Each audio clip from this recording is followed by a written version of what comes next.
જય સ્વામિનારાયણ. સહજાનંદ વિદ્યાલયના વિડીયો લેક્ચરમાં આપ સર્વ વિદ્યાર્થી મિત્રોનું હાર્દિક સ્વાગત છે. ધોરણ 11 રસાયણ વિજ્ઞાન પ્રકરણ 1. આજના વિડીયો લેક્ચરમાં આપણે મોલ સંકલ્પના વિશે વિસ્તારપૂર્વક આગળ ભણીશું, એના સૂત્રો અને દાખલા ભણીશું. ગયા લેક્ચરમાં આપણે મોલ સંકલ્પનાનો પાયાનો ખ્યાલ શીખ્યા હતા કે ભાઈ મોલ એટલે 6.022 ગુણ્યા 10 ની 23 ઘાત, અને એને એવોગેડ્રો અંક પણ કહે છે, અને સંજ્ઞા એને વડે દર્શાવવામાં આવે છે. આજે આપણે જે મોલ સંકલ્પના માટે પહેલું આપણે મોલ અને મોલર દળ વિશે સમજીએ કે તત્વના પરમાણુ સ્વરૂપ પદાર્થ માટે, એટલે કે તત્વો હોય અને એ તત્વો પરમાણુ સ્વરૂપે હોય તો એમ કહેવાય કે એના 1 મોલ પરમાણુઓનું દળ, તત્વના 1 મોલ પરમાણુનું દળ બરાબર એનું મોલર દળ. એ મોલર દળની વ્યાખ્યા પ્રમાણે, અથવા એને કહેવાય ગ્રામ પરમાણુય દળ. હવે તત્વ કે સંયોજન જો અણુ સ્વરૂપે હોય તો એ અણુ સ્વરૂપના પદાર્થ માટે એમ કહેવાય કે ભાઈ 1 મોલ અણુઓનું દળ એટલે મોલર દળ. આ મોલ અને મોલર દળ એટલે 1 મોલનું દળ એટલે મોલર દળ, 1 મોલ પરમાણુઓનું દળ એટલે મોલર દળ અથવા ગ્રામ પરમાણુય દળ, 1 મોલ અણુઓનું દળ એટલે મોલર દળ અથવા ગ્રામ આણવીય દળ. આયની ઘન પદાર્થ હોય તો એના માટે 1 મોલ એકમ સૂત્રોને પણ આપણે ઘણી વખત અણુઓ તરીકે જ ઓળખીએ છીએ. એટલે 1 મોલ અણુઓનું દળ અથવા 1 મોલ એકમ સૂત્રોનું દળ એટલે એનું મોલર દળ થાય, અથવા એને ગ્રામ સૂત્ર દળ પણ કહેવાય. આમ 1 મોલ અને મોલર દળ, 1 મોલ ઘટકોનું દળ એટલે એનું મોલર દળ. ઉદાહરણ, દાખલા તરીકે કાર્બનનું મોલર દળ, એનો મતલબ કે 1 મોલ કાર્બન પરમાણુનું દળ. આમ કાર્બનનું મોલર દળ એટલે 12 ગ્રામ પ્રતિ મોલ. એ રીતે CO2 નું મોલર દળ એટલે 1 મોલ CO2 અણુઓનું દળ એટલે કે CO2 નું મોલર દળ, અને બરાબર 44 ગ્રામ પ્રતિ મોલ. તો NaCl નું મોલર દળ એટલે શું ભાઈ કે 1 મોલ NaCl એકમ સૂત્રોનું દળ. એટલે કે બીજી રીતે કહીએ તો NaCl નું મોલર દળ એટલે 58.5 ગ્રામ પ્રતિ મોલ. આમ કાર્બનનું મોલર દળ એટલે 1 મોલ કાર્બન પરમાણુનું દળ, અથવા બીજી રીતે કહેવું હોય તો 12 ગ્રામ પ્રતિ મોલ. કાર્બન ડાયોક્સાઇડનું મોલર દળ એટલે કે 1 મોલ કાર્બન ડાયોક્સાઇડના અણુઓનું દળ એટલે કે 44 ગ્રામ પ્રતિ મોલ. NaCl નું મોલર દળ, એનો મતલબ કે 1 મોલ NaCl એકમ સૂત્રોનું દળ એટલે કે 58.5 ગ્રામ મોલ. હવે મોલ અને ઘટક કણોની સંખ્યા વચ્ચેનો સંબંધ જોઈએ તો આપણે કીધું કે જેમ 1 ડઝન બરાબર 12 નંગ, એમ 1 મોલ બરાબર 6.022 ગુણ્યા 10 ની 23 ઘાત જેટલા ઘટક કણો. હવે એના ઘણા બધા ઉદાહરણ આપ્યા છે, હું ઝડપથી વાંચી દઉં છું, એની ઉપરથી તમે 1 મોલ એટલે કેટલું લખવાનું એ સમજી શકશો. 1 મોલ હિલિયમ પરમાણુ એટલે 6.022 ગુણ્યા 10 ની 23 ઘાત હિલિયમ પરમાણુ. 1 મોલ ઓક્સિજન પરમાણુ એટલે 6.022 ગુણ્યા 10 ની 23 ઘાત ઓક્સિજન પરમાણુ. 1 મોલ ઓક્સિજન અણુ એટલે 6.022 ગુણ્યા 10 ની 23 ઘાત ઓક્સિજન અણુ. ઓક્સિજન અણુને O2 સ્વરૂપે લખાય, ઓક્સિજન પરમાણુને ખાલી O સ્વરૂપે લખાય. 1 મોલ મિથેન અણુ એટલે 6.022 ગુણ્યા 10 ની 23 ઘાત મિથેન અણુ. 1 મોલ H2SO4 અણુ એટલે કે 6.022 ગુણ્યા 10 ની 23 ઘાત H2SO4 અણુ. 1 મોલ ઇલેક્ટ્રોન એટલે 6.022 ગુણ્યા 10 ની 23 ઘાત ઇલેક્ટ્રોન. 1 મોલ Na પ્લસ આયનો તો કે ભાઈ 6.022 ગુણ્યા 10 ની 23 ઘાત Na પ્લસ આયન. આમ 1 મોલ એટલે 6.022 ગુણ્યા 10 ની 23 ઘાત. હવે આપણે મોલ અને કદ એટલે કે મોલ અને મોલર કદ વચ્ચેનો સંબંધ જોઈએ કે ભાઈ મોલ ઉપરથી મોલર કદ કોને કહેવાય. તો STP એ કોઈ પણ વાયુના 1 મોલ જથ્થાનું કદ 22.4 લીટર હોય છે, જે પ્રયોગો દ્વારા સાબિત થયેલું છે. ફરીથી યાદ રાખી લો, STP એ કોઈ પણ વાયુના 1 મોલનું કદ 22.4 લીટર હોય છે, અને એ કદને મોલર કદ કહે છે, જેને સંજ્ઞા V0 વડે પણ દર્શાવાય છે. V0 સંજ્ઞા વડે પણ દર્શાવાય. અહીંયા STP એટલે સમજી લો, STP એટલે સ્ટાન્ડર્ડ ટેમ્પરેચર એન્ડ પ્રેશર.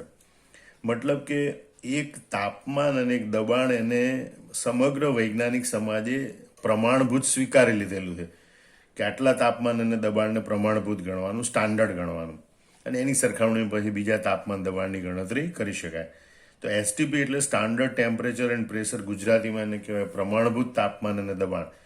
તો પ્રમાણભૂત તાપમાન એટલે કે સ્ટાન્ડર્ડ ટેમ્પરેચર કેટલું હોય તો કે 0 ડિગ્રી સેલ્સિયસ એટલે કે 273 કેલ્વિન તાપમાન, એને પ્રમાણભૂત તાપમાન સ્વીકારી લેવામાં આવ્યું છે. તો પ્રમાણભૂત દબાણ કેટલું તો કે 1 વાતાવરણ દબાણ અથવા 760 મીમી એને પ્રમાણભૂત દબાણ તરીકે સ્વીકારી લેવામાં આવ્યું છે. હવે મોલર કદ એટલે ઉદાહરણ આપી સમજીએ કે ભાઈ એસટીપી એ 1 મોલ ઓક્સિજન વાયુનું કદ 22.4 લીટર હોય. 1 મોલ વાયુ એટલે કદ 22.4 લીટર, એવું યાદ રાખવાનું. એસટીપી એ 1 મોલ નાઇટ્રોજન વાયુનું કદ બરાબર 22.4 લીટર. એસટીપી એ 1 મોલ કાર્બન ડાયોક્સાઇડ વાયુનું દળ બરાબર 22.4 લીટર. કોઈ પણ વાયુ લો 1 મોલ એટલે 22.4 લીટર, આવું યાદ રાખવાનું. હવે ગણતરી માટે સૂત્રો કેવી રીતે યાદ રાખવા એ આપણે આ માઇન્ડ ચાર્ટની મદદથી સમજવાનો પ્રયત્ન કરી. ભાઈ મોલ ઉપરથી કદ, મોલ ઉપરથી દળ, મોલ ઉપરથી અણુઓ કે પરમાણુની સંખ્યા કેવી રીતે ગણી શકાય. હવે ઊંધું, પરમાણુની સંખ્યા ઉપરથી દળ, પરમાણુની સંખ્યા ઉપરથી કદ, કદ ઉપરથી દળ, કદ ઉપરથી સંખ્યા, કે દળ ઉપરથી કદ અને દળ ઉપરથી સંખ્યા કેવી રીતે શોધી શકાય. તો એના માટે તમે આ સૂત્રોનો ઉપયોગ કરી શકો છો. તો દરેકને પહેલા મોલના સંદર્ભમાં દર્શાવવા પડે. દાખલા તરીકે તમને કીધું એક કોઈ પદાર્થના મોલ, તો મોલ ઉપરથી કદ કેવી રીતે શોધી શકાય? તો કે 1 મોલનું કદ 22.4 લીટર હોય. તમને કીધું 2 મોલ કાર્બન ડાયોક્સાઇડ વાયુ છે, તો 2 મોલ કાર્બન ડાયોક્સાઇડ એટલે મોલની સંખ્યા 2 ગુણ્યા 22.4. તો મોલની સંખ્યા ઉપરથી કદ શોધવું હોય તો તમારે આ સૂત્ર લખાય કે વાયુનું કદ બરાબર મોલની સંખ્યા ગુણ્યા મોલર કદ. મોલર કદ એટલે 22.4 લીટર. તો આ સૂત્રની મદદથી મોલમાંથી કદ મળે. ઊંધું, કદમાંથી તમને મોલ શોધવા હોય. માનો કે 50 લીટર કાર્બન ડાયોક્સાઇડ છે એટલે કેટલા મોલ? બરોબર. તો મોલ બરાબર કદ ભાગ્યા મોલર કદ, કદ ભાગ્યા મોલર કદ. કદ 50 લીટર ભાગ્યા 22.4 લીટર. 50 ભાગ્યા 22.4 કરો, જે જવાબ આવે એ કાર્બન ડાયોક્સાઇડ વાયુના મોલ ગણાય. આ મોલમાંથી તમારે કદ તરફ જવું હોય તો મોલને 22.4 લીટર વડે ગુણવા પડે. કદમાંથી તમારે મોલ તરફ જવું હોય તો કદને તમારે 22.4 વડે ભાગવું પડે. એવી રીતે મોલ અને મોલર દળ. 1 મોલ પદાર્થનું દળ એના મોલર દળ એટલે કે પરમાણુ દળ કે આણ્વિક દળ જેટલું હોય.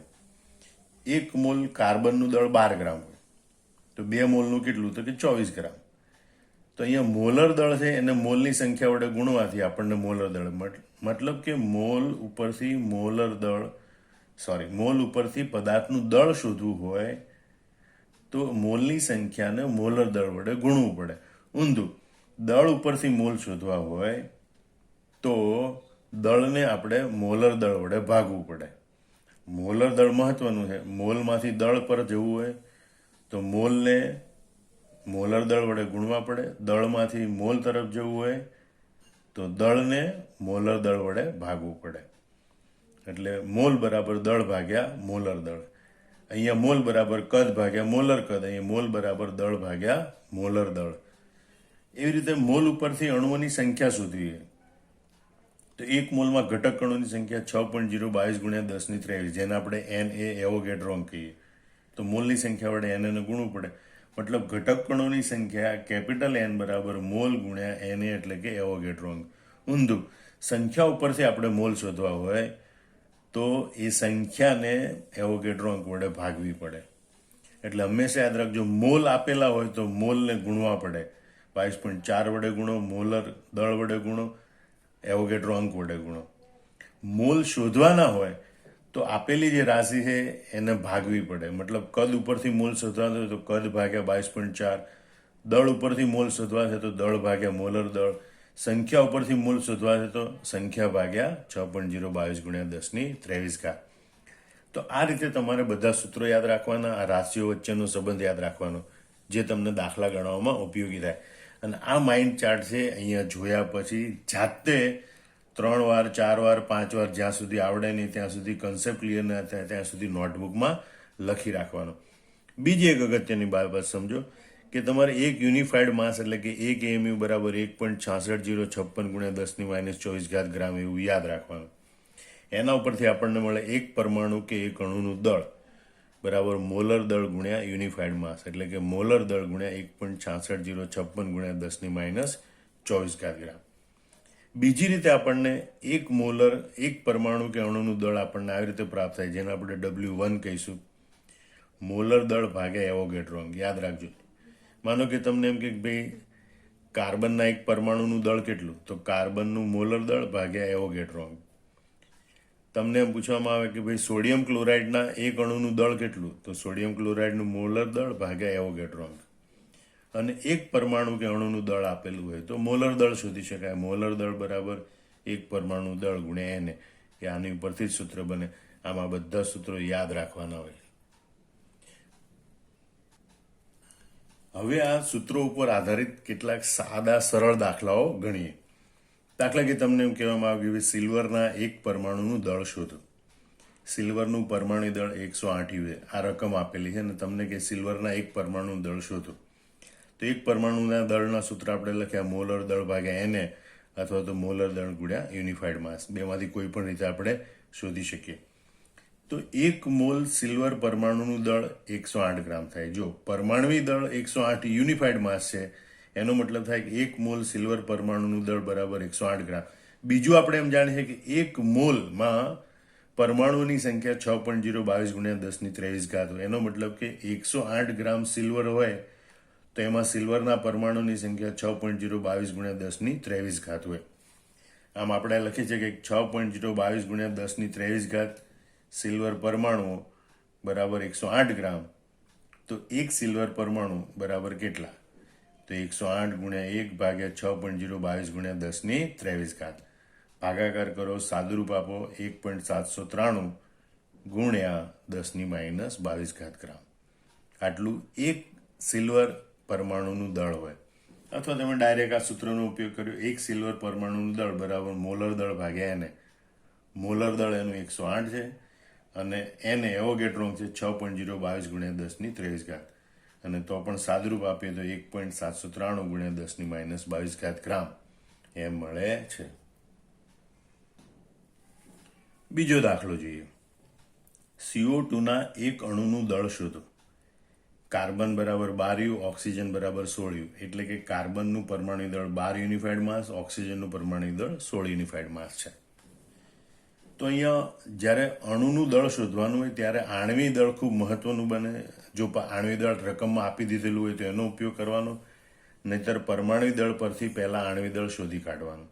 તો CO2નું આણ્વિક દળ બરાબર કાર્બનનું એક પરમાણુ એટલે 1 ગુણ્યા કાર્બનનું પરમાણુ દળ, ઓક્સિજનના 2 પરમાણુ એટલે 2 ગુણ્યા ઓક્સિજનનું પરમાણુ દળ. આમ CO2નું આણ્વિક દળ બરાબર 1 ગુણ્યા 12 યુનિફાઈડ માસ વત્તા 2 ગુણ્યા 16 યુનિફાઈડ માસ. સાદુરૂપ આપો તો 44 યુનિફાઈડ માસ આવે CO2નું આણ્વિક દળ. અને માટે CO2નું ગ્રામ આણ્વિક દળ 44 ગ્રામ થાય. આણ્વિક દળ હોય એ યુનિફાઈડ માસમાં હોય, ગ્રામ આણ્વિક દળ એ ગ્રામમાં હોય. તો CO2નું ગ્રામ આણ્વિક દળ અથવા તો મોલર દળ એ 44 ગ્રામ થાય. અને એટલે એમ કહેવાય કે એક મોલ CO2 અણુનું દળ બરાબર 44 ગ્રામ. એટલે એનું મોલર દળ, એક મોલનું દળ. અને એક મોલ CO2 અણુઓ એટલે 6.022 ગુણ્યા 10⁻23 કાર્બન ડાયોક્સાઇડ અણુ. એનો મતલબ એમ થાય કે ભાઈ 6.022 ગુણ્યા 10⁻23 CO2 અણુનું દળ બરાબર 44 ગ્રામ. તો માટે એક CO2 અણુનું દળ કેટલું? તો એને ત્રિરાશિ મૂકીએ 44 ગુણ્યા 1 ભાગ્યા 6.022 ગુણ્યા 10⁻23. ભાગાકાર કરે 7.307 ગુણ્યા 10⁻23.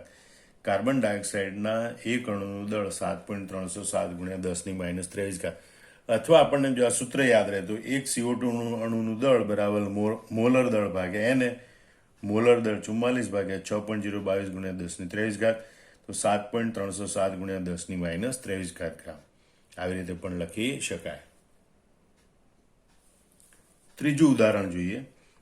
એમોનિયાના એક અણુનું દળ 2.823 ગુણ્યા 10⁻23 ગ્રામ છે. તો તેનું મોલર દળ ગણો. ઊંધી ગણતરી કરવાની છે. એક અણુનું કે એક પરમાણુનું દળ આપેલું છે, એની પરથી મોલર દળ શોધવાનું છે. બરોબર. તો આપણે કહીએ ભાઈ એક NH3 અણુનું દળ બરાબર 2.823 ગુણ્યા 10⁻23 ગ્રામ.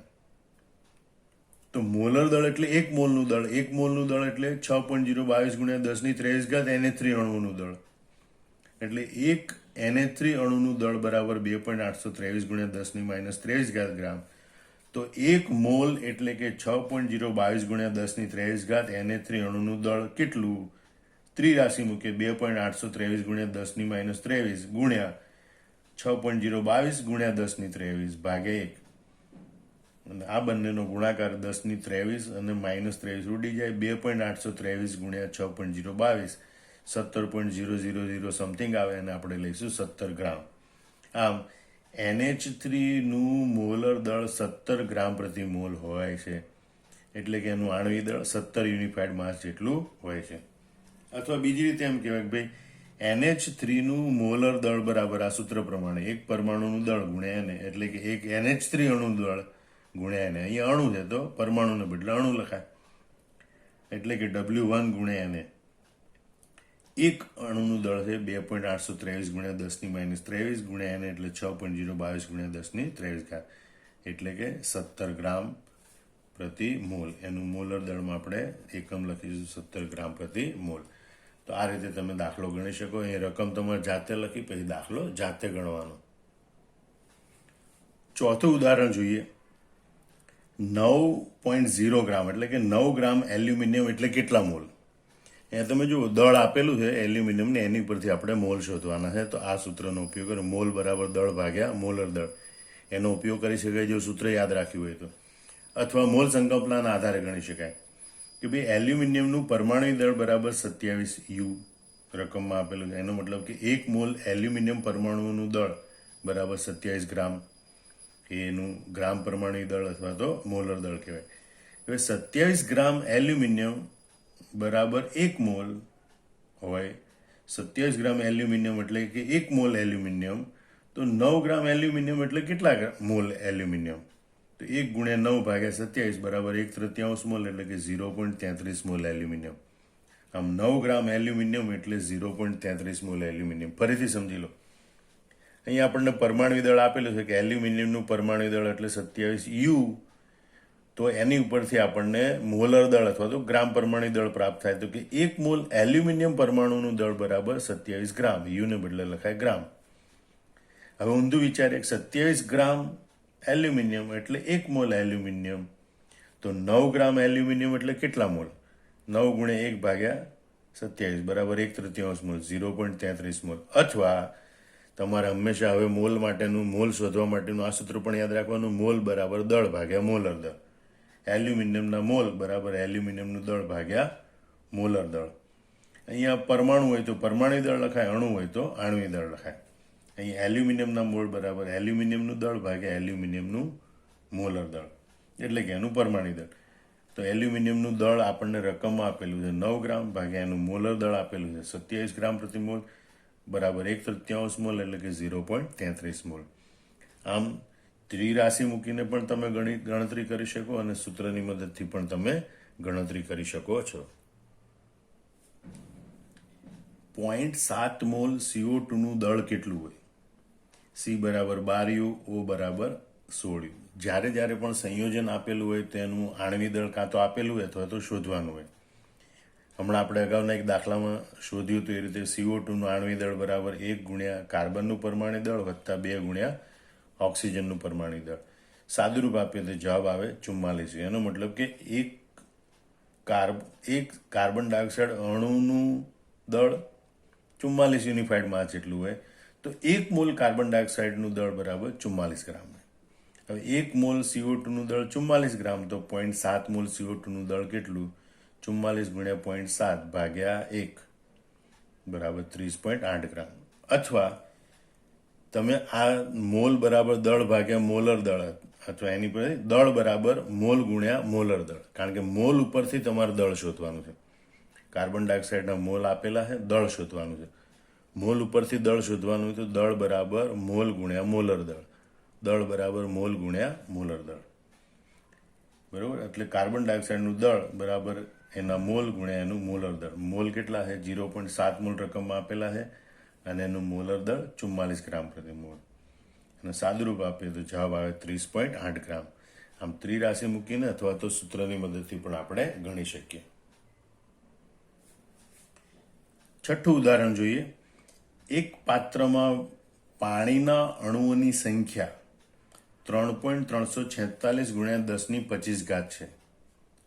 તો તેમાં કેટલા મોલ પાણી હશે અને તેનું દળ કેટલું હશે? એવી આપણે ગણતરી કરવાની છે. H2O બરાબર 18U, મતલબ કે પાણીનું આણ્વિક દળ 18 યુનિફાઈડ માસ છે, અહીં આપી દીધેલું છે. એનો મતલબ કે એનું મોલર દળ 18 ગ્રામ થાય. 1 મોલ પાણીના અણુનું દળ 18 ગ્રામ થાય. હવે H2O અણુઓની સંખ્યા અહીં આપેલી છે. સંખ્યા H2O અણુની સંખ્યા માટે n. હવે સંખ્યા ઉપરથી આપણે મોલ શોધવાના, સંખ્યા ઉપરથી મોલ શોધવાના. તો ડાયરેક્ટ સૂત્ર લખવું હોય તો પણ લખી શકાય. હવે આપણે સૂત્રનો જ ઉપયોગ સંખ્યા પરથી મોલ શોધવા, તો મોલ બરાબર સંખ્યા ભાગ્યા એવોગેડ્રો અંક. મોલ બરાબર સંખ્યા ભાગ્યા એવોગેડ્રો. H2O અણુઓની સંખ્યા 3.346 ગુણ્યા 10^25 છે. તો H2O મોલ બરાબર સંખ્યા ભાગ્યા એને 3.346 ગુણ્યા 10^25 ભાગ્યા 6.022 ગુણ્યા 10^23. અને એટલે આવે આ બંનેનો ભાગાકાર આવે 0.555 અને 25માંથી 23 જાય તો 10^2, એટલે કે 55.55 મોલ. આમ જો એક પાત્રમાં પાણીના અણુઓની સંખ્યા 3.346 ગુણ્યા 10^25 હોય તો એનો મતલબ કે એ પાત્રમાં પાણીના મોલ 55.5 હોય, એટલે કે એ પાત્રમાં 55.5 મોલ પાણી ભરેલું છે એમ કહેવાય. હવે એનું દળ ગણીએ આપણે. H2O દળ આ મોલ ઉપરથી શોધવું છે, તો દળ શોધવું હોય મોલ ઉપરથી, તો દળ બરાબર મોલ ગુણ્યા મોલર દળ. H2O દળ બરાબર H2O મોલ ગુણ્યા મોલર દળ. એના મોલ આવી ગયા 55.55 મોલ અને એનું મોલર દળ છે 18 ગ્રામ પ્રતિ મોલ. બંનેનો ગુણાકાર કરી 999 ગ્રામ મળે. એનો મતલબ કે એ પાત્રમાં 999 ગ્રામ પાણી ભરેલું હોય.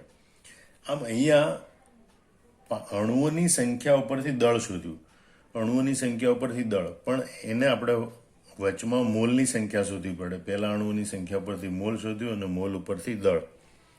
આમ સંખ્યા ઉપરથી કદ કે સંખ્યા ઉપરથી દળ કે બીજી કોઈ પણ રાશિ શોધવી હોય તો પહેલા આપણે મોલ શોધી કાઢીએ અને મોલ ઉપરથી જે તે રાશિની શોધી શકાય છે. ઉદાહરણ 7 જોઈએ. 22 ગ્રામ CO2 તેના અણુઓની સંખ્યા કેટલી?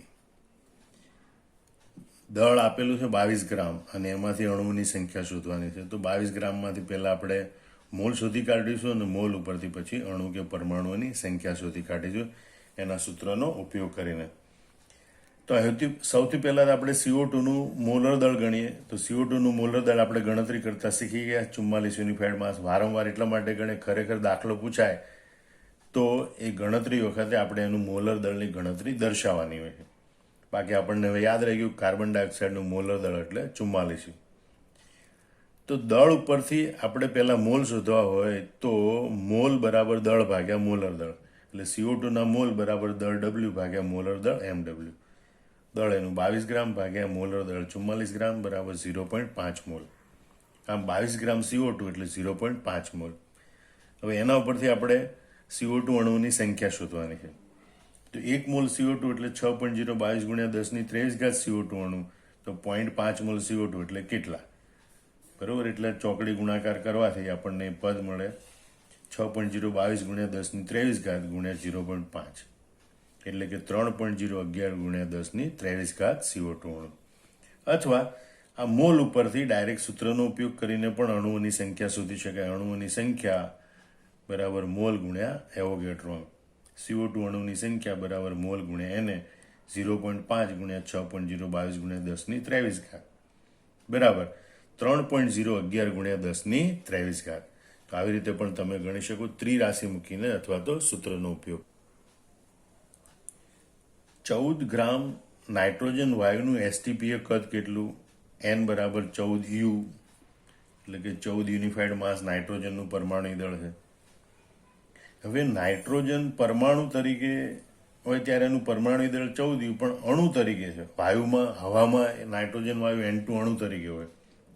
તો N2 આણ્વિક દળ બરાબર 2 ગુણ્યા નાઇટ્રોજનનું પરમાણુ દળ, 2 ગુણ્યા 14 બરાબર 28 યુનિફાઈડ માસ. અને નાઇટ્રોજનનું મોલર દળ ભાઈ 28 ગ્રામ પ્રતિ મોલ થાય. તો અહીંયા ગ્રામ આપેલા છે, એના ઉપરથી પહેલા આપણે મોલ શોધીશું. દળ ઉપરથી મોલ અને મોલ ઉપરથી કદ શોધીશું. તો N2 મોલ બરાબર દળ ભાગ્યા મોલર દળ. મોલ શોધવા હોય તો દળ ભાગ્યા મોલર દળ. 14 ભાગ્યા 28 બરાબર 0.5 મોલ.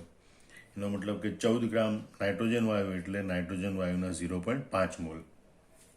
હવે એને આપણે લીટર ઉપર લઈ જઈએ કે ભાઈ 1 મોલનું કદ 22.4 લીટર, 1 મોલ વાયુનું કદ એટલે મોલર કદ એટલે કે 22.4 લીટર, તો 0.5 મોલ વાયુનું કદ કેટલું? તો 22.4 ગુણ્યા 0.5 બરાબર 11.2. અથવા આપણે મોલ ઉપરથી કદ ઉપર જવું હોય તો વાયુનું કદ બરાબર મોલ ગુણ્યા મોલર કદ. વાયુનું કદ બરાબર મોલ 0.5 ગુણ્યા મોલર કદ 22.4 બરાબર 11.2 લીટર. આમાં બધા દાખલા તમે જોયા, આ સૂત્રો ખાસ બરાબર બધા મોઢે કરી નાખવાના અને આ ચાર્ટ દોરતા બરોબર શીખી જવાનું. 2 વાર 3 વાર લખીને આ ચાર્ટ તમે જાતે દોરતા હોવા જોઈએ. અને ત્યાર પછી આ દરેક દાખલાની રકમો વિડીયો પોઝ કરીને નોટમાં લખી લેવાની અને બધા દાખલા નોટબુકમાં જાતે ગણવાના. જય સ્વામિનારાયણ.